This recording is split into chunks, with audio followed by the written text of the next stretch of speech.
Hello and welcome. आज है Jammu and Kashmir current affair की सीरीज़ का लेक्चर नंबर 3 और आज के इस लेक्चर में हम आपको पढ़ाएंगे जे.एंड.के रीऑर्गेनाइजेशन एक्ट जो 2019 का है। उसमें पार्लियामेंट ने अभी लेटेस्ट कुछ चेंजेस लाई है, वो आज के लेक्चर में आपको हम कवर करेंगे। देखिए, आपको ये बता दूं, अगर आप हमारा कोई भी बैच ज्वाइन करना चाहते हैं तो इसी वीडियो के डिस्क्रिप्शन में या कमेंट सेक्शन में आपको इन बैचेस का लिंक मिलेगा। उस लिंक के ज़रिए आप जाके ज्वाइन कर सकते हैं या दिए गए व्हाट्सएप नंबर पे मैसेज करके रखिए अपने बैच का नाम, आपको आपके बैच का लिंक प्रोवाइड कर दिया जाएगा। आज का वीडियो आपके लिए सुपर इंपॉर्टेंट है क्योंकि आपके सिलेबस में डायरेक्टली जे.एंड.के रीऑर्गेनाइजेशन एक्ट 2019 होता ही है और अभी पार्लियामेंट ऑफ इंडिया ने इस जे.एंड.के रीऑर्गेनाइजेशन एक्ट में कुछ चेंजेस लाई है, कुछ अमेंडमेंट्स लाई हैं, कुछ चेंजेस लाए हैं। आप यहाँ पे देख लो, section 14 of J and K reorganisation act, उसमें चेंजेस आई है। सेक्शन 15A जो पहले आपने कभी नहीं पढ़ा होगा उसको इंसर्ट किया गया है, उसको नए से डाला गया है। सेक्शन 15A और सेक्शन 15B को इंसर्ट किया गया है। उसके साथ साथ बहुत सारी बातें हैं जो आज के लेक्चर में आपको कवर हो जाएंगी। और जे.एंड.के रीऑर्गेनाइजेशन एक्ट में कुछ और चेंजेस आई है, जैसे सेक्शन 14A को भी इंसर्ट किया गया है, सेक्शन 14B को भी इंसर्ट किया गया है।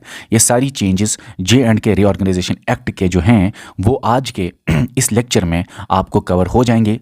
देखिए, जे.एंड.के रीऑर्गेनाइजेशन एक्ट आपके सभी एग्जाम्स में आता ही है, तो आज का वीडियो जो एक जे.एंड.के करंट अफेयर की सीरीज़ हम आपको पूरी दे रहे हैं ना, ये सभी आने वाले एग्जाम्स के लिए बहुत ज़्यादा इंपॉर्टेंट सीरीज़ है। तो चलिए लेक्चर को हम स्टार्ट करते हैं। सबसे पहले मैं आपको बताना चाहता हूं, J and K reorganisation amendment bill 2023 introduce की गई पार्लियामेंट में। देखिए, एक्ट और बिल में क्या फ़र्क है, लेक्चर नंबर 2 में मैंने आपको बताया हुआ है। और ये जो बिल है ये पार्लियामेंट में जब इंट्रोड्यूस हुई तो कौन से हाउस में इंट्रोड्यूस हुई? Lower house of the parliament, Lok Sabha में इंट्रोड्यूस हुई। कब ये बिल इंट्रोड्यूस हुई? 24 जुलाई 2023 को।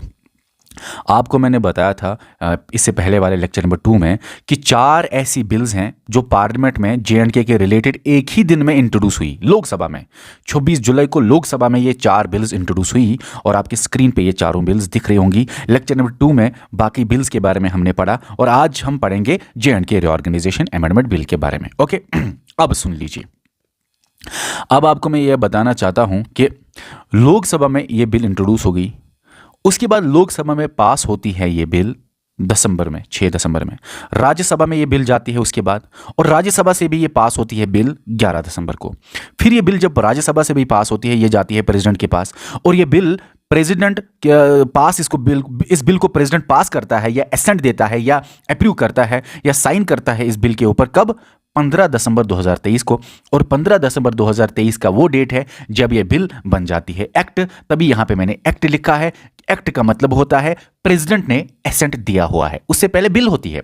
और बिल और एक्ट के अंदर सारी बातें सेम होती है, फर्क इतनी है कि बिल और एक्ट में फर्क इतनी है, एक्ट जहां पे लिखा होगा मतलब प्रेसिडेंट साहब ने भी इसको अप्रूव किया है, एसेंट दिया है। तो 15 दिसंबर 2023 को प्रेसिडेंट साहब एसेंट देते हैं और ये बिल बन जाती है एक्ट। ओके, चलिए अब यहां पे मैं आपको ये बताना चाहता हूं, आपके दिमाग में सवाल होगा, sir J and K reorganisation amendment act 2023 है, 2023 में अमेंडमेंट आई, ये हमको पता चला कि जे.एंड.के रीऑर्गेनाइजेशन एक्ट 2019 में ये अमेंडमेंट आई। लेकिन सर अमेंडमेंट कहां आई, कौन से सेक्शन में आई, क्या नई चीजें डाली गई या ऑलरेडी जो चीजें थी उसमें चेंज लाई गई? सर ये बताइए। तो सुन लीजिए, अब हम वही पढ़ेंगे। अमेंडमेंट क्या हुई जे.एंड.के अच्छा, अमेंडमेंट किस में हुई? सबको पता है, जे.एंड.के रीऑर्गेनाइजेशन एक्ट 2019, इसी में अमेंडमेंट हुई है ना, सबको पता है, सबके सिलेबस में ये टॉपिक होता है, इसमें अमेंडमेंट हुई। अमेंडमेंट का होना मतलब कि चेंज होना, चेंज आना, कुछ भी चेंज आना। अब जो ये अमेंडमेंट है, 3 चेंजेस ऐसी हैं जो इस एक्ट में 2019 वाले एक्ट में आई, और तीनों चेंजेस जे.एंड.के लेजिस्लेटिव असेंबली के बारे में हैं। तीनों चेंजेस जे.एंड.के के लेजिस्लेटिव असेंबली, और तीनों चेंजेस आप कह सकते हो मेंबर ऑफ लेजिस्लेटिव असेंबली के बारे में है। तीनों changes MLAs of J&K UT के बारे में है। ठीक है, ओके। अब देखते हैं ये 3 चेंजेस एमएलए के बारे में क्या है। जो एमएलए का इलेक्शन आपका आगे होगा, ये क्लियर है, ये आपको आज का टॉपिक क्लियर होना चाहिए, तब जाके आपको पूरा इलेक्शन प्रोसेस और आगे का एमएलए बनना या कितने एमएलएज होने चाहिए, कितने नॉमिनेशन से है, कितने इलेक्शन से है, कितने एलजी साहब नॉमिनेट करेगा, कितने कश्मीरी माइग्रेंट होंगे, कितने डिस्प्लेस्ड पर्सन होंगे, कितने वुमेन होंगे, और बहुत सारी चीज़ें आपको क्लियर हो जाएंगी। जे.एंड.के लेजिस्लेटिव असेंबली का जानना हर एक जे.एंड.के के बच्चे के लिए बहुत इंपॉर्टेंट है। अब सुन लो, तो जे.एंड.के रीऑर्गेनाइजेशन एक्ट 2019 का सबसे पहले आपको बताऊं, सेक्शन 14 में चेंज आई, अमेंडमेंट हुई। और सेक्शन 14 के अलावा 3 चेंजेस आई ना। पहली चेंज क्या है? सेक्शन 14 में अमेंडमेंट आना।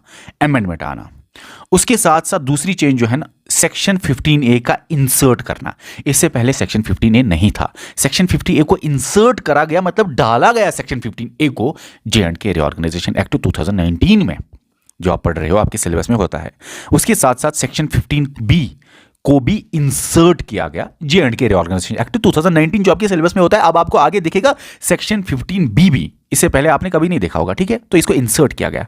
ये 3 चेंजेस आज हम पढ़ेंगे। पहली चेंज जो है, ये सेक्शन 14 ऑलरेडी प्रेजेंट था जे.एंड.के रीऑर्गेनाइजेशन एक्ट में, उसमें इंसर्ट नहीं किया गया सेक्शन 14, उसमें अमेंडमेंट किया गया, चेंज किया गया, अमेंडमेंट किया गया। अब सेक्शन 14 बहुत बड़ा सेक्शन है जे.एंड.के रीऑर्गेनाइजेशन एक्ट का, आपने पढ़ा होगा। इस सेक्शन 14 के अंदर, मैंने भी डिटेल में आपको पढ़ाया है, इस सेक्शन 14 के अंदर सेक्शन 14(3) है और सेक्शन 14(10) है। सेक्शन 14 सबसेक्शन 3 और सेक्शन 14 सबसेक्शन 10, मतलब सेक्शन 14(3) और सेक्शन 14(3) और सेक्शन 14(10), इन दो के अंदर असल में चेंज आती है। अब हम देखते हैं पहले सेक्शन 14(3) में क्या चेंजेस आई, फिर हम बाद में देखते हैं सेक्शन 14(10) में। ओके, अब देख लो सेक्शन 14 के अंदर सेक्शन 14(3) में क्या चेंज आई, फिर हम देखते हैं ये वाला सेक्शन 14(10) यहां पे। ओके ओके ओके, क्लियर है? चलिए, अब जो ये सेक्शन 14(3) है, ये बोलता था कि जे.एंड.के रीऑर्गेनाइजेशन एक्ट का सेक्शन 14(3) बोलता था कि लेजिस्लेटिव असेंबली की सीट्स 107 है, ये पहले बोलता था। लेकिन अभी अमेंडमेंट आई ना, अभी अमेंडमेंट क्या आई सेक्शन 14(3) में? अब बोला गया कि लेजिस्लेटिव असेंबली की सीट्स इंक्रीज हो गई फ्रॉम 107, पहले 107 होती थी जब आप पढ़ते थे 2019 का रीऑर्गेनाइजेशन एक्ट। अब इस अमेंडमेंट 2023 वाले अमेंडमेंट ने क्या बोला, जो दिसंबर 2023 में हुआ, दिसंबर 2023 के अमेंडमेंट में क्या बोला गया, सेक्शन 14(3) अब चेंज किया गया और बोला गया लेजिस्लेटिव असेंबली की सीट्स इंक्रीज की गई फ्रॉम 107, अब 107 नहीं है, अब 114 है। तो 7 सीटें, 107 अब नहीं है, अब 114 है, मतलब 7 सीट्स को इंक्रीज किया गया। कितने सीट्स को इंक्रीज किया गया? 7 सीट्स को। 7 एमएलएज बढ़ा दिए गए। अब टोटल में कितने एमएलएज रखे गए? टोटल में 114 एमएलएज रखे गए। अब आपको थोड़ा सा यहां पे और क्लियर होगा इस चार्ट में। यहां पे ये है 2019 जब जे.एंड.के रीऑर्गेनाइजेशन एक्ट आया, जे.एंड.के यूटी बना। उससे पहले जब जे.एंड.के स्टेट था तो क्या सिनेरियो था, इमीडिएट 2019 से पहले क्या सिनेरियो था। उसके बाद 2019 का जो ये जे.एंड.के रीऑर्गेनाइजेशन एक्ट आया और जे.एंड.के यूटी बना, और जे.एंड.के यूटी में क्या सिनेरियो था। और आज जब दिसंबर 2023 में ये अमेंडमेंट हुआ, ये अमेंडमेंट प्रेसिडेंट ने पास भी किया, मतलब एक्ट बना, तो इस एक्ट में अब कितने सीट्स है और क्या सिनेरियो है, आप देख लीजिए। सबसे पहले 2019 में जब जे.एंड.के स्टेट था तब लद्दाख भी था, और टोटल बोला गया था 111 सीटें थी, और हमेशा से 24 सीटें पाकिस्तान ऑक्युपाइड कश्मीर या पाकिस्तान ऑक्युपाइड जम्मू कश्मीर के लिए रखा गया था, 24 सीट्स रिजर्व। और 111 में से 24 सीटें निकालो तो वहां पे बचते हैं 87 सीट्स। तो 87 सीट्स के ऊपर इलेक्शन होता था 2019 से पहले। 87 सीट्स जे.एंड.के में लेजिस्लेटिव असेंबली में एमएलए होते थे, member of legislative assembly, MLA 87 का इलेक्शन होता था। नॉमिनेशन मैंने नहीं बोला, नॉमिनेशन के बारे में मैंने बात ही नहीं की, नॉमिनेशन के बारे में मैं आगे इसी वीडियो में बात करूंगा। तो इलेक्शन होता था 87 सीट्स के बारे में, जिसमें 46 सीट्स कश्मीर डिवीजन से आते थे, 37 एमएलएज या 37 सीट्स जम्मू डिवीजन से होते थे, और 4 सीट्स या 4 एमएलएज लद्दाख से होते थे। Okay, 87 total. लेकिन 2019 में स्टेट को हटा दिया गया, और 2019 से पहले ये था स्टेट को हटा, अब यूटी बना। और जे.एंड.के रीऑर्गेनाइजेशन एक्ट 2019 में जब यूटी बनाया गया, इसमें बोला गया अब 107 सीटें टोटल में होंगी, जिसमें 24 सीटें, हमेशा से 24 सीटें ही होती हैं पाकिस्तान ऑक्युपाइड जम्मू कश्मीर के रिजर्व। मतलब कि पाकिस्तान ने जो ऑक्युपाई किया है कश्मीर या जम्मू कश्मीर, उसके लिए ये सीट्स रिजर्व रखी गई हैं। जब पाकिस्तान से इंडिया ये टेरिटरीज हासिल करेगा जो पाकिस्तान ऑक्युपाइड कश्मीर में है, तब ये सीट्स फिल कर दी जाएंगी, ठीक है ना। ओके, ये हमेशा से 24 सीट्स होती हैं। 107 में से 24 निकालो, 83 सीट्स के ऊपर इलेक्शन होगा। ऐसा किसने बोला? ऐसा जे.एंड.के रीऑर्गेनाइजेशन एक्ट 2019 ने बोला। ओके, ठीक है, और ये बातें सेक्शन 14 के अंदर बोली गई थी। सेक्शन 14 के अंदर आप J&K रीऑर्गेनाइजेशन एक्ट के अंदर ये बातें हैं। अब सुन लो, अब सुन लो, ये जो 83 सीट्स है इसमें 46 कश्मीर डिवीजन और 37 एमएलएज जम्मू डिवीजन के बनेंगे। लेकिन अब ये भी हटा दिया गया और अब अमेंडमेंट आई 2019 के एक्ट में, J&K रीऑर्गेनाइजेशन अमेंडमेंट एक्ट 2023, जो आज का अभी का ये टॉपिक है, जिसने बोला कि मैंने सेक्शन 14 सब सेक्शन 3 में चेंज लाई और क्या 107 सीटें जो थी पहले 107 सीटें से 114 सीटें कर दी गई। तो अब कहने का मतलब ये है 7 सीटें बढ़ा दी गई, यहां से यहां 114 सीटें हो गई। तो J&K रीऑर्गेनाइजेशन अमेंडमेंट एक्ट 2023 ने क्या बोला कि मैंने सेक्शन 14 के अंदर चेंज किया, जिसमें पहले 107 सीटें थी, लेकिन अभी 2023 में जो अमेंडमेंट हुई +7 सीटें करी गई, 7 सीटें बढ़ा दी गई, 114 सीटें हैं अब। तो अब आपके दिमाग में ये सिनेरियो नहीं होना चाहिए। अभी आपके सामने ये पिक्चर है, आगे जब भी इलेक्शन होगा तो यही होगा जो आपके सामने है, यही याद भी रखना है।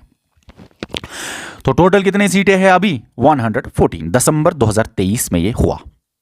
114 में से निकालो पाकिस्तान ऑक्युपाइड जम्मू कश्मीर के लिए रिजर्व रखी गई हैं, क्योंकि पाकिस्तान में वो टेरिटरीज है। जब इंडिया वो टेरिटरीज लेगा तब जाके ये 24 सीट्स फिल होंगी। ओके, 24 निकालो, 114 में बचते हैं 90। तो 90 सीट्स के ऊपर इलेक्शन होगा। नॉमिनेशन की बात मैंने नहीं की। तो 90 सीट्स के ऊपर इलेक्शन होगा। इन 90 सीट्स में से 47 सीट्स कश्मीर डिवीजन के लिए रिजर्व रखी गई, मतलब 47 एमएलएज कश्मीर के होंगे और 43 एमएलएज जम्मू डिवीजन के होंगे। आप देख लो कितने सीटें कश्मीर के लिए टोटल, आप देख लो यहां का सिनेरियो और यहां का सिनेरियो कंपेयर करो। 46 सीटें से 47 सीटें होगी तो +1 कश्मीर डिवीजन में करी गई, एक सीट बढ़ा दी गई। 37 एमएलए जम्मू से आते थे, लेकिन अभी 43 एमएलए जम्मू से आएंगे। तो कितने आएंगे? 37 से 43 +6 एमएलए बढ़ा दिए गए, +6 सीट्स बढ़ा दी गई। तो कश्मीर के लिए 1 सीट बढ़ा दी गई, यहां पे लिखा है, और जम्मू के लिए 6 सीटें बढ़ा दी गई। टोटल में 7 सीटें बढ़ा दी गई। वही मैंने आपको बोला 107 से 114, मतलब टोटल में 7 सीटें बढ़ा दी गई। और यही ऊपर भी लिखा है लेजिस्लेटिव असेंबली सीट्स बढ़ा दी गई, इंक्रीज की गई 107 से 114, मतलब 7 सीटें बढ़ा दी गई। लेकिन आपको हर एक सवाल का आना चाहिए जवाब। 7 सीटें टोटल में बढ़ा दी गई। कश्मीर डिवीजन में 1 ही सीट बढ़ा दी गई, 1 ही एमएलए बढ़ेगा कश्मीर डिवीजन से। लेकिन जम्मू से 6 एमएलए बढ़ा दिए गए और आएंगे। तो अभी का सिनेरियो क्या है? कश्मीर से 47 एमएलए आएंगे, जम्मू डिवीजन से 43 एमएलए आएंगे, इलेक्शन होगा 43 एमएलए का। टोटल में 90 सीट्स के ऊपर इलेक्शन होगा एमएलए का। एमएलए 90 सीट्स का इलेक्शन होगा। एमएलए, ठीक है, मेंबर ऑफ लेजिस्लेटिव असेंबली के बारे में बात करें J&K में, और ये इलेक्टेड एमएलए हैं, नॉमिनेटेड एमएलए के बारे में बात नहीं है। अभी आपको मैं ये भी बताना चाहता हूं, ये जो 90 सीटें हैं इसमें से एससी के लिए रिजर्व कितने हैं और एसटी के लिए रिजर्व कितने हैं? ये जो 90 इलेक्टेड सीटें, इसमें से कितने इलेक्टेड एससी के लिए रिजर्व होंगे और कितने इलेक्टेड एमएलए एसटी के लिए रिजर्व होंगे, वो आपको याद रखना है। लेकिन हां, ये सेक्शन 1410 के अंदर लिखा हुआ था। जब J&K रीऑर्गेनाइजेशन एक्ट आया तो ये सिनेरियो था सेक्शन 1410 के अंदर, सेक्शन 14 सब सेक्शन 10 के अंदर। मैंने डिटेल में वैसे ही पढ़ा हुआ है। देखिए सेक्शन 1410 क्या बोलता है? Second schedule of representation of people act 1950। यही second schedule of representation of people act 1950, इसी में लिखा हुआ है कि देखिए ये सारी इसी में ये लिखा हुआ था J&K रीऑर्गेनाइजेशन एक्ट जब 2019 आया। लेकिन अब 2023 के अमेंडमेंट में इसके अंदर ये चीजें लिखी होंगी। तो पहले सिनेरियो ये लिखा था इसके अंदर सेक्शन 1410 के अंदर, ये जो रिप्रेजेंटेशन ऑफ पीपल एक्ट है। अब ये सिनेरियो इसके अंदर लिखा हुआ होगा, ये सिनेरियो इसके अंदर लिखा हुआ होगा। पहले जान लो 2019 के एक्ट में क्या था। 2019 का जो एक्ट था J&K रीऑर्गेनाइजेशन एक्ट, उसमें सेक्शन 1410 क्या बोलता था? टोटल 83 सीटें होंगी। हाँ भाई, टोटल 83 सीट्स के ऊपर इलेक्शन होगा, वही तो 2019 वाले एक्ट में लिखा था। टोटल 83 सीट्स होंगे, उसमें से एससी के लिए 6, एसटी के लिए कोई सीट नहीं होगी। तो J&K रीऑर्गेनाइजेशन एक्ट 2019 का सेक्शन 1410 क्या बोलता था? टोटल 83 सीट्स होंगी, एमएलए टोटल इलेक्शन होगा 83 एमएलए का। एससी के लिए 6 सीटें रिजर्व रखी गई, एसटी के लिए कोई भी सीट रिजर्व नहीं रखी गई थी। ये तो अब खत्म हो गया, क्योंकि अब सेक्शन 14 सब सेक्शन 10 में अमेंडमेंट आई। किसने अमेंडमेंट लाया? J&K रीऑर्गेनाइजेशन अमेंडमेंट एक्ट 2023, जो अभी दिसंबर में पास हुआ, प्रेसिडेंट ने भी साइन किया, एक्ट बन गया दिसंबर 2023 में। और आगे J&K में यही हालात होगी और J&K में अब यही आगे होगा, यही आपको याद रखना है। तो आप देख लो, अब अमेंडमेंट के हिसाब से 90 सीट्स के ऊपर इलेक्शन होगा। अमेंडमेंट के हिसाब से 90 सीट्स के ऊपर इलेक्शन होगा, है ना? ओके। इन 90 इलेक्टेड एमएलएज में 7 एमएलएज एससी के लिए रिजर्व रखे गए और 9 एमएलएज एसटी के लिए रिजर्व रखे गए। तो आपने देखा पहले कितने सीट रिजर्व रखे गए थे? एससी के लिए 6, अभी एससी के लिए 7 सीटें रिजर्व रखे गए थे, रिजर्व रखे गए हैं। पहले जब एक्ट आया 2019 का, उसमें कितने सीटें एससी के लिए रिजर्व रखी गई? कोई भी सीट एससी एसटी के लिए रिजर्व नहीं थी। लेकिन अभी 2023 में जब अमेंडमेंट हुआ और अभी का सिनेरियो यही है। अब आप बताओ आगे जब इलेक्शन होगा तो कितने सीटें 90 सीट्स में से एसटी के लिए रिजर्व रखी गई हैं? 9 सीट्स।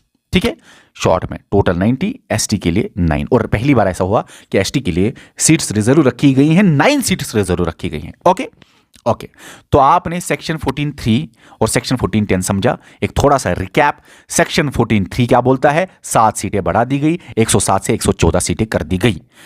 114 सीटें में 24 सीटें पाकिस्तान ऑक्युपाइड कश्मीर के लिए निकालो, 90 सीटें रहे। और 90 में आप बताइए जम्मू डिवीजन के लिए कितने, कश्मीर डिवीजन के लिए कितने? अभी मैंने आपको बोला, ये आपको याद रखना है। ठीक है, ओके, इतना क्लियर है? ओके, उसके बाद बताओ सेक्शन 14(10) क्या बोलता था? सेक्शन 14(10) जो है, इसमें अमेंडमेंट आई। बताइए कौन सी अमेंडमेंट आई? इसमें ये अमेंडमेंट आई कि एसटी के लिए और एससी के लिए सीट्स बढ़ा दी गई।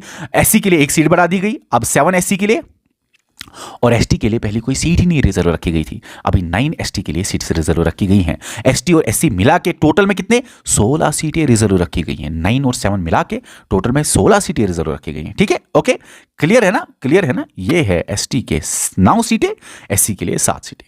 अब यहां तक क्लियर है। अब मैं आपको आगे समझाना चाहता हूं कि और 2 चेंजेस आई है। एक चेंज मैंने आपको जे&के रीऑर्गेनाइजेशन एक्ट में बताई, सेक्शन 14 के अंदर change, section 14 subsection 3, section 14 subsection 10। अब आगे हम पढ़ना है, आगे हमें अब पढ़ना है यहां पे यहां पे दूसरी चेंज क्या आई जे&के रीऑर्गेनाइजेशन एक्ट में, एज पर जे&के रीऑर्गेनाइजेशन अमेंडमेंट 2023 जो दिसंबर 2023 में पास हुआ। दूसरी चेंज ये आई कि सेक्शन 15A को इंसर्ट किया गया, डाला गया सेक्शन 15A को। सेक्शन 15A को जो इंसर्ट किया गया, इसमें बोला गया एलजी साहब के पास पावर है कि वो नॉमिनेट करेगा 2 कश्मीरी माइग्रेंट्स को। यहां पे अभी तक जो भी बात चल रही थी वो 90 सीट्स का इलेक्शन होगा। तो अभी जब भी आगे इलेक्शन होगा जे&के में, तो 90 एमएलएस के ऊपर इलेक्शन होगा, 90 एमएलएस के ऊपर इलेक्शन होगा, 90 एमएलएस के ऊपर इलेक्शन होगा। लेकिन नॉमिनेशन भी होगा। 90 एमएलए से ज्यादा एमएलएस होंगे असल में। पता है क्यों?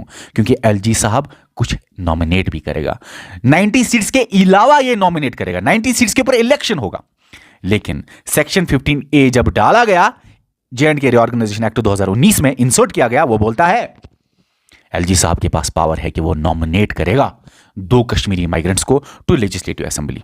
तो 2 कश्मीरी माइग्रेंट्स एमएलए बन सकते हैं, एलजी साहब नॉमिनेट करेगा, उनका कोई इलेक्शन नहीं होगा। 90 सीट्स का इलेक्शन होगा अलग से, लेकिन उसके अलावा जे&के लेजिस्लेटिव असेंबली में एमएलएज एलजी साहब नॉमिनेट कर सकता है 2 कश्मीरी माइग्रेंट्स को। इन 2 कश्मीरी माइग्रेंट्स में एक होनी चाहिए कम से कम वुमेन, एक होनी चाहिए वुमेन, ये आपको याद रखना है। अब समझ लो कश्मीरी माइग्रेंट सर क्या है, कश्मीरी माइग्रेंट कौन है? वैसे कश्मीरी माइग्रेंट हमें लगता है जो कश्मीरी पंडित है, लेकिन हाँ मेजॉरिटी अब कश्मीरी पंडित से सही है, लेकिन कश्मीरी माइग्रेंट कौन है सुन लो। वो इंसान चाहे कोई भी रिलीजन हो, हिंदू मुस्लिम कोई भी, वो इंसान जो माइग्रेट हुआ फ्रॉम कश्मीर, कश्मीर से माइग्रेट हुआ। कब? 1989-90 में। ये एक्ट बोलता है जो 1989-90 में जो मिलिटेंसी जे&के में पीक पे थी, और उस मिलिटेंसी पीरियड में 1989-90 में ये एक्ट बोलता है कोई भी इंसान जो कश्मीर से चला गया, भाग गया, कश्मीर से माइग्रेट हो गया, या तो वो जम्मू गया या तो किसी भी इंडिया के पार्ट में चला गया, वो है कश्मीरी माइग्रेंट। और उन कश्मीरी माइग्रेंट्स में बोला देखा गया 46,500 ऐसी फैमिलीज है जो कश्मीर से माइग्रेट हो गए 1989-90 में, या तो वो जम्मू चले गए या तो किसी भी इंडिया के हिस्से में रहे, रेस्ट ऑफ इंडिया में। तो 46,500 फैमिलीज ऐसी है, और इन फैमिलीज में या इन कश्मीरी माइग्रेंट्स में 2 कश्मीरी माइग्रेंट्स एलजी साहब चुन सकता है, विदाउट इलेक्शन नॉमिनेट कर सकता है, डायरेक्टली उनको एमएलए बना सकता है जे&के यूटी का।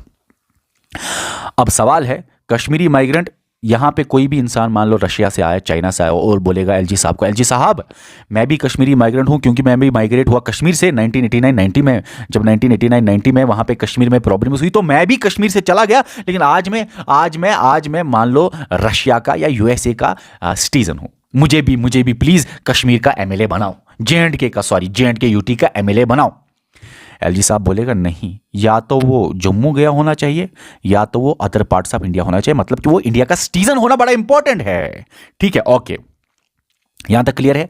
और उन दो कश्मीरी माइग्रेंट्स में एक होनी चाहिए कम से कम वुमेन, दोनों के दोनों भी वुमेन हो सकते हैं, वो डिपेंड करेगा एलजी साहब की चॉइस पे, वो नॉमिनेट करेगा, लेकिन एक कम से कम वुमेन होनी चाहिए। ओके, उसके बाद जे&के रीऑर्गेनाइजेशन एक्ट 2019 में और एक जगह पे चेंज आई। क्या चेंज आई, क्या अमेंडमेंट आई? सेक्शन 15B को इंसर्ट किया गया, डाला गया। चेंज मतलब ये डाला गया, ये पहले नहीं था, सेक्शन 15B नहीं था, इसको डाला गया, इंसर्ट किया गया। सेक्शन 15B जो है वो क्या बोलता है, एलजी साहब नॉमिनेट करेगा एक डिस्प्लेस्ड पर्सन को टू लेजिस्लेटिव असेंबली।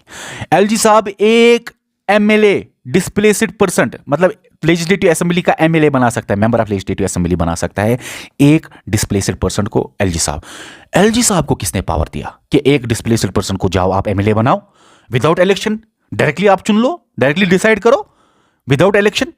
एलजी साहब को ये किसने पावर दिया? जे&के रीऑर्गेनाइजेशन एक्ट 2019 के सेक्शन 15B में इसने ये पावर दिया एलजी साहब को, जो अभी ये 2023 के अमेंडमेंट से इंसर्ट किया गया आपके जे&के रीऑर्गेनाइजेशन एक्ट में। ओके, अब सवाल है डिस्प्लेस्ड पर्सन कौन है? डिस्प्लेस्ड पर्सन कोई भी पर्सन है जो डिस्प्लेस हुआ पाकिस्तान ऑक्यूपाइड जम्मू कश्मीर। यहां पे कश्मीर नहीं लिखा है, यहां पे लिखा है पाकिस्तान ऑक्यूपाइड जम्मू कश्मीर। कब?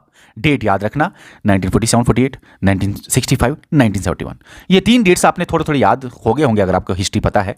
इंडिया पाकिस्तान वार्स हुए इस दौरान, ये टाइम्स पे इंडिया पाकिस्तान के वार हुए, और इंडिया पाकिस्तान के जब ये वार हुए उन दौरान कोई भी ऐसा पर्सन जो डिस्प्लेस हुआ पाकिस्तान ऑक्यूपाइड कश्मीर या पाकिस्तान ऑक्यूपाइड जम्मू कश्मीर से, और वो इंसान चला गया या तो जे&के में वो रहा या तो रेस्ट ऑफ इंडिया में, अदर पार्ट्स ऑफ इंडिया में, मतलब वो इंडिया का सिटीजन होना चाहिए। ऐसा नहीं कि दूसरी कंट्री से उठ के आए और बोले एलजी साहब को, देखिए एलजी साहब मैं भी पाकिस्तान ऑक्यूपाइड जम्मू कश्मीर का हूं, लेकिन मैं भी पाकिस्तान में रह रहा हूं मैं भी पाकिस्तान ऑक्यूपाइड जम्मू कश्मीर का हूं, प्रॉब्लम इस हुई मैं पाकिस्तान में रह रहा हूं, मैं चाइना में रह रहा हूं, मैं रशिया में रह रहा हूं, मैं यूएसए में रह रहा हूं, मुझे भी प्लीज जे&के का एमएलए बनाओ, नॉमिनेट करो, मेरा कोई इलेक्शन भी नहीं लड़ना। और अभी वुमेन का भी कोई क्राइटेरिया नहीं है, ये इंसान वुमेन हो सकती है, मैन हो सकती है, तो ऐसा नहीं है, कोई भी कंट्री का उठ के नहीं बोल सकता ये इंडिया का सिटीजन होना चाहिए, क्योंकि यहां पे लिखा है टू सेटल होना चाहिए, डिस्प्लेस्ड फ्रॉम टू, या तो वो जे&के जाना चाहिए, मतलब पाकिस्तान ऑक्यूपाइड कश्मीर से डिस्प्लेस हो गया, या तो मतलब पाकिस्तान ऑक्यूपाइड कश्मीर छोड़ दिया उसने, या तो वो जे&के में रहने लगा या तो रेस्ट ऑफ इंडिया में कहीं भी रहने लगा। ठीक है, ओके। और ऐसी कितनी फैमिलीज हैं जो डिस्प्लेस हुई हैं पाकिस्तान ऑक्यूपाइड कश्मीर से, या तो वो जे&के में है या तो बाकी इंडिया के पार्ट्स में?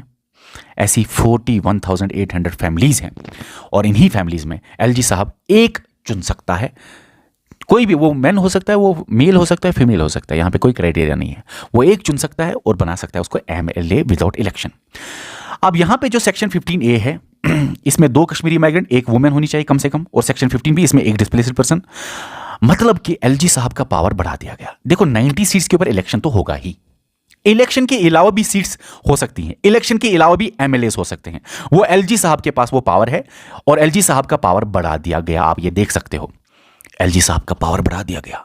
देखो एलजी साहब के पास पावर है अब कि वो नॉमिनेट कर सकता है, अपॉइंट कर सकता है नॉमिनेटेड एमएलएस। पहले 2 ही को वो नॉमिनेट कर सकता था, लेकिन अभी वो 5 को नॉमिनेट कर सकता है। तो एलजी साहब का पावर बढ़ा दिया गया फ्रॉम 2 to 5। पहले वो 2 ही को, जब आपने जे&के रीऑर्गेनाइजेशन एक्ट पढ़ा ना, तो 2 वुमेन को वो नॉमिनेट कर सकता था। आपने सेक्शन 15 याद होगा आपको, सेक्शन 15 मैंने पढ़ाया था, जे&के रीऑर्गेनाइजेशन एक्ट 2019 सेक्शन 15 जो है उसमें 2 वुमेन नॉमिनेट करेगा एलजी साहब, 2 वुमेन नॉमिनेट करेगा एलजी साहब। और याद रखो 2 वुमेन नॉमिनेट कर सकता था, लेकिन अभी वो 5 नॉमिनेट कर सकता है। कैसे? सेक्शन 15A को भी इंसर्ट किया गया, 2 कश्मीरी माइग्रेंट्स जिसमें एक वुमेन होनी चाहिए कम से कम, 2 भी हो सकते हैं वुमेन, और सेक्शन 15B जिसमें एक डिस्प्लेस्ड पर्सन होना चाहिए। ठीक है ना? अब टोटल में 2, 2 और 1, 5 ऐसे हैं जो नॉमिनेट करेगा एलजी साहब। एलजी साहब के पास ये पावर है। 90 सीट्स के अलावा ये नॉमिनेटेड सीट्स है, और ये 5 में से बताओ एटलीस्ट 3 वुमेन होंगी। कैसे कैसे 3 वुमेन होंगे?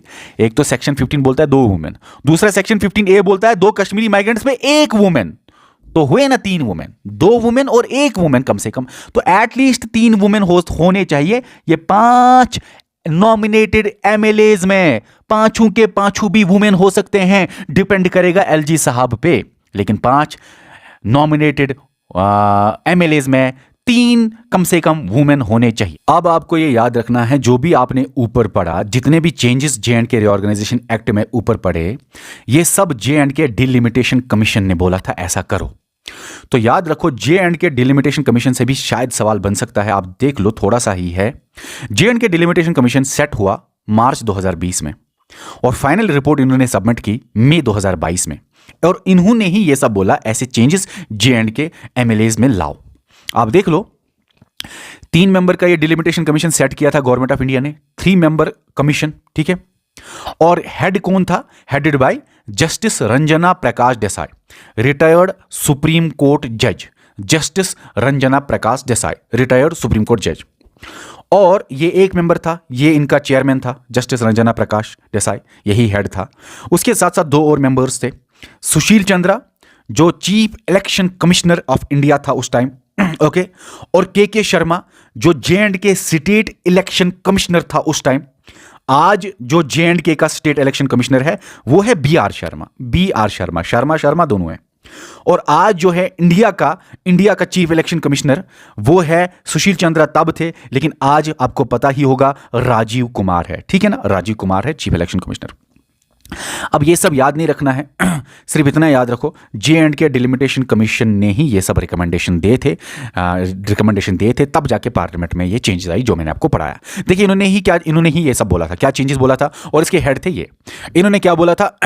इंक्रीज कीजिए legislative assembly seats from 107 to 114, 7 सीटें बढ़ा दो, कश्मीर डिवीजन के लिए 1 सीट, जम्मू डिवीजन के लिए 6 सीटें, जो आपने अभी पढ़े, जो मैंने आपको बताया सेक्शन 14(3) के अंदर जो चेंजेस आई। और इन्होंने ही बोला था कि सीट्स रिजर्व कीजिए एसटी के लिए और एससी के लिए, और आपको पता है सेक्शन 14(10) के अंदर ये चेंजेस आई। एसटी के लिए रिजर्व रखी गई है 9 सीटें और एससी के लिए रिजर्व रखी गई है 7 सीटें, जो मैंने आपको अभी पढ़ाया। और इन्होंने ही ये बोला था कि रिजर्व रखो सीट्स कश्मीरी माइग्रेंट्स के लिए और डिस्प्लेस्ड पर्सन के लिए, और जो मैंने अभी आपको पढ़ाया सेक्शन 15A को इंसर्ट किया गया, और सेक्शन 15A के लिए बोला गया 2 कश्मीरी माइग्रेंट्स को एलजी साहब नॉमिनेट करेंगे, और सेक्शन 15B को भी इंसर्ट किया गया जे.एंड.के रीऑर्गेनाइजेशन एक्ट में, और बोला गया एलजी साहब 1 डिस्प्लेस्ड पर्सन को नॉमिनेट करेगा। तो ये जो ऊपर आपने पढ़ा वो सब जे.एंड.के डिलिमिटेशन कमीशन ने ही बोला था। इसके अलावा इन्होंने और एक बहुत इंपॉर्टेंट बात बोली थी, वो अभी मैं आपको बताऊंगा, हो सकता है आपके एग्जाम में कुछ ना कुछ यहां से आ जाए।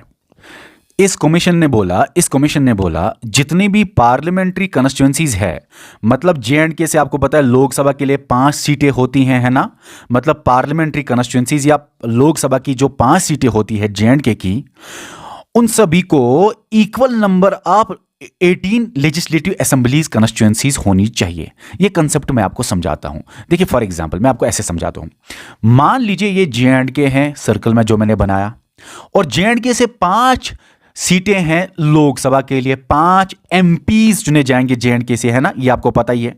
तो मैंने 5 यहां पे कॉन्स्टिट्यूएंसीज बनाए, 5 डिविजन्स किए जे.एंड.के को।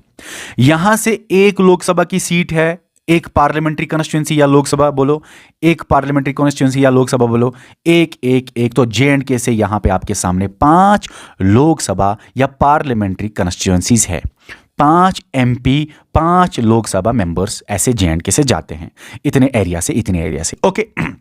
अब इन्होंने बोला कि ये जो 5 लोकसभा कॉन्स्टिट्यूएंसीज है या 5 पार्लियामेंट्री सीट्स हैं या 5 एमपीज जो इनसे चुने जाते हैं, हर एक पार्लियामेंट्री कॉन्स्टिट्यूएंसी, हर एक एमपी जहां से चुना जाता है जे.एंड.के में, उसके अंदर 18 जब कल को इलेक्शन होगा जे.एंड.के में मेंबर ऑफ लेजिस्लेटिव असेंबली में एमएलए, जे.एंड.के के अंदर एमएलए चुनने होंगे, तो हर एक लोकसभा सीट के लिए, हर एक पार्लियामेंट्री कॉन्स्टिट्यूएंसी के लिए 18 एमएलएस होने चाहिए जे.एंड.के लेजिस्लेटिव असेंबली के लिए, है ना, ओके। तो यहां पे भी ऐसे कॉन्स्टिट्यूएंसी ड्रा करने हैं कि 18 एमएलएस चुने जाए। वही मैं आपको समझा रहा हूं यहां पे कि जितने भी पार्लियामेंट्री कॉन्स्टिट्यूंसीज है उनको इक्वल नंबर ऑफ 18 लेजिस्लेटिव, यहाँ पे असेंबली कॉन्स्टिट्यूंसी का मतलब J&K legislative assembly, parliamentary constituency वहाँ पे लोकसभा है ना, वहाँ पे MP की बात है, यहाँ पे MLA की बात है, वही यहाँ पे बताता हूँ मैं आपको। एक लोकसभा कॉन्स्टिट्यूंसी जो है वहाँ से जो एक MP जाता है J&K में, और टोटल में 5 MP J&K से जाते हैं लोकसभा में, ठीक है ना। उन एक लोकसभा कॉन्स्टिट्यूंसीज के अंदर जहां से आप एक MP चुनोगे, उधर से आपको, जहां से आपने एक MP चुना वहां से आपको 18 MLA चुनने और 18 लेजिस्लेटिव असेंबलीज। देखो लेजिस्लेटिव असेंबली कॉन्स्टिट्यूंसी का मतलब कि वहां पे 18 MLAs, ये अगर एक लेजिस्लेटिव असेंबली कॉन्स्टिट्यूंसी है यहां पे एक MLA चुना जाएगा, है ना। ओके, अब यहां पे यही चीज आपको थोड़ा और ज्यादा क्लियर हो जाएगी अगर किसी को समझ नहीं आया होगा। J&K से नए 5 लोकसभा कॉन्स्टिट्यूंसीज बनाई गई, ड्रा की गई। ये जो डिलिमिटेशन कमीशन है इसने किया, ये नए 5 लोकसभा कॉन्स्टिट्यूंसीज। बारामुल्ला कॉन्स्टिट्यूंसी, बारामुल्ला से एक सीट जाएगी लोकसभा में। श्रीनगर कॉन्स्टिट्यूंसी से एक सीट जाएगी लोकसभा में, MP चुना जाएगा। पहले सिर्फ अनंतनाग यहां पे लिखा होता था, लेकिन अभी अनंतनाग राजौरी कॉन्स्टिट्यूंसी नाम पड़ा गया। अभी आपको बताऊं, अभी अनंतनाग राजौरी सी कॉन्स्टिट्यूंसी नाम है, और जम्मू कॉन्स्टिट्यूंसी उधमपुर कॉन्स्टिट्यूंसी। पहले भी ऐसी कॉन्स्टिट्यूंसी थी, लेकिन कॉन्स्टिट्यूंसी के अंदर चेंजेस आ गए। जब स्टार देख रहे हो मतलब थोड़े थोड़े चेंजेस आ गए हैं। क्यों चेंजेस आए हैं? इसलिए चेंजेस आए हैं क्योंकि बारामुल्ला लोकसभा कॉन्स्टिट्यूंसीज है, उसके अंदर बारामुल्ला डिस्ट्रिक्ट डाला गया, बांडीपुरा डिस्ट्रिक्ट डाला गया, कुपवारा डिस्ट्रिक्ट डाला गया, बड़गाम का थोड़ा डिस्ट्रिक्ट डाला गया, आधा डिस्ट्रिक्ट डाला गया। और ये डिस्ट्रिक्ट्स बनाते हैं, ये 4 डिस्ट्रिक्ट्स बनाते हैं बारामुल्ला लोकसभा कॉन्स्टिट्यूंसी। और इन 4 डिस्ट्रिक्ट से एक लोकसभा मेंबर जाएगा J&K से। लेकिन इन 4 डिस्ट्रिक्ट्स के अंदर 18 MLAs, जब कल को MLAs चुने जाएंगे, जब कल को लेजिस्लेटिव असेंबली, यहां पे J&K में इलेक्शन होगा, लेजिस्लेटिव असेंबली के लिए MLAs के लिए इलेक्शन होगा, तो इन 4 में से 18। इसी तरह हर एक लोकसभा कॉन्स्टिट्यूंसी के अंडर 18 MLAs होने चाहिए। अब यहां पे आपको मैं क्लियर करूंगा, थोड़ा और आपको क्लियरिटी आ जाए, देख लो, सुन लो, समझ लो।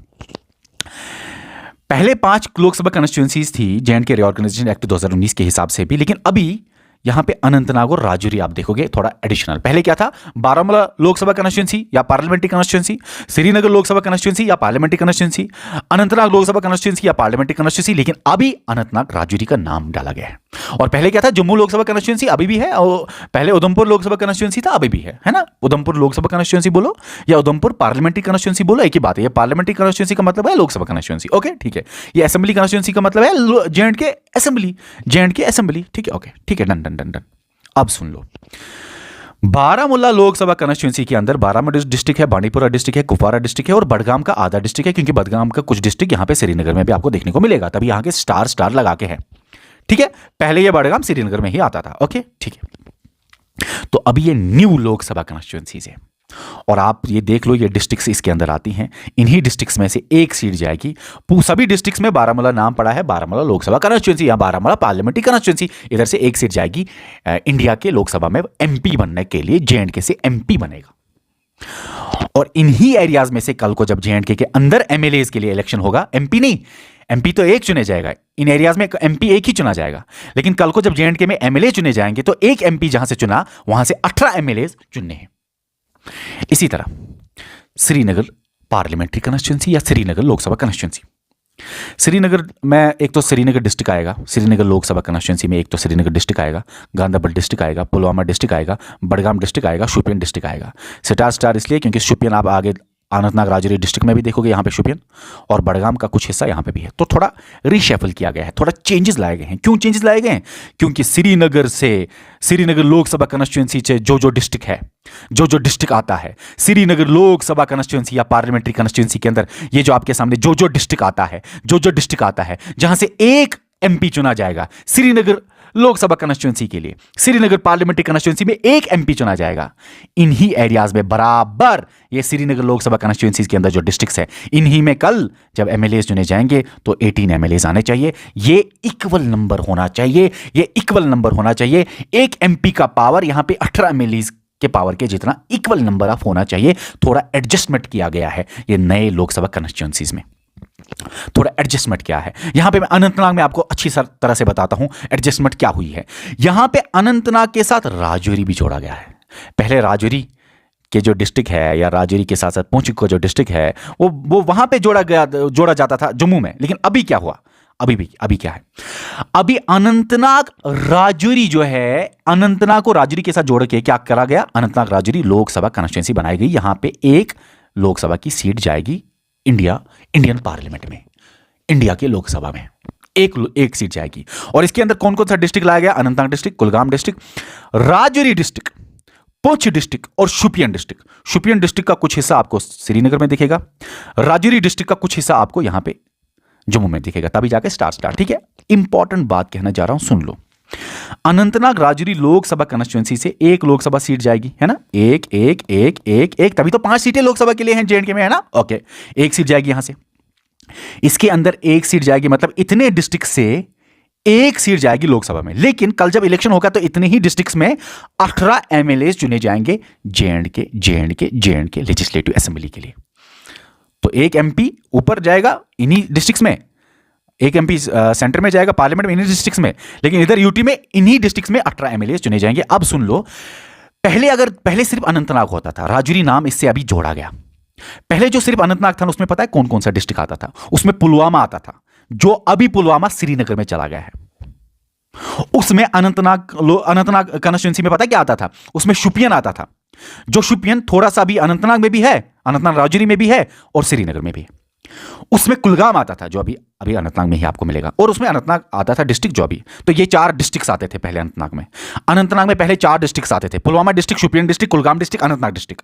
अभी अनंतनाग राजौरी कॉन्स्टिट्यूंसी में कौन कौन डिस्ट्रिक्ट आता है, अनंतनाग डिस्ट्रिक्ट, कुलगाम डिस्ट्रिक्ट, ये नीचे डिस्ट्रिक्ट का डाटा है, ये डिस्ट्रिक्ट है। Anantnag district, Kulgam district, Rajouri district, Poonch district, Shopian district, जिसमें से राजौरी यहां पे थोड़ा सा और शोपियान थोड़ा सा यहां पे। ठीक है, ओके, बस आपने समझ लिया। ये जम्मू लोकसभा कॉन्स्टिट्यूंसी है जिसके अंदर ये डिस्ट्रिक्ट्स है, और इन डिस्ट्रिक्ट्स में एक सीट जाएगा एमपी बनने के लिए, मेंबर ऑफ पार्लियामेंट, मतलब लोकसभा, एमपी बोलो या लोकसभा बोलो, है ना, लोकसभा के मेंबर्स है ना एमपी।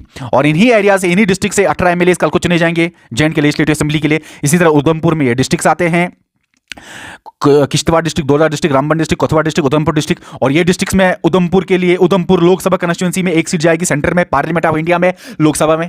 और इन्हीं डिस्ट्रिक्ट्स में से, इन्हीं एरियाज में से कल को 18 एमएलए चुने जाएंगे। और जब आप ये 18 करोगे तो आपको 90 एमएलए टोटल मिलेंगे जेएंडके लेजिस्लेटिव असेंबली की सीट्स है ना, 90 इलेक्टेड सीट्स की बारे में बात कर रहा हूं, 90 है ना। तो ये है आपके सामने 90 इलेक्टेड सीट्स। ठीक है, मेरे गले में थोड़ा पेन होना स्टार्ट हो गया, आपको पता ही है कि मुझे प्रॉब्लम है अभी थ्रोट में चल रही है, प्रॉब्लम थ्रोट में, बड़ी मुश्किल से मैं रिकॉर्ड कर रहा हूँ आपके लेक्चर्स लेकिन मेरे थ्रोट में प्रॉब्लम होना स्टार्ट हुआ। तो ये जो बाकी का ये जो टॉपिक है बहुत इंपॉर्टेंट है आपके लिए, ये मैं आपको कल पढ़ाऊँगा नेक्स्ट लेक्चर में, लेक्चर नंबर 4 में आपको। फिर हम ये आगे जब कल कंटिन्यू करेंगे, इसके साथ कुछ और मैं जोड़ूंगा।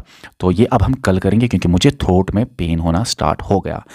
तो आज के लेक्चर में इतना ही, मिलते हैं अब नेक्स्ट लेक्चर में, लेक्चर नंबर 4। ये सीरीज़ आपके लिए बहुत इंपॉर्टेंट है, और अगर बैच ज्वाइन करना है तो वीडियो के डिस्क्रिप्शन में या कमेंट सेक्शन में जाओ और बैच को ज्वाइन करो। Okay, bye.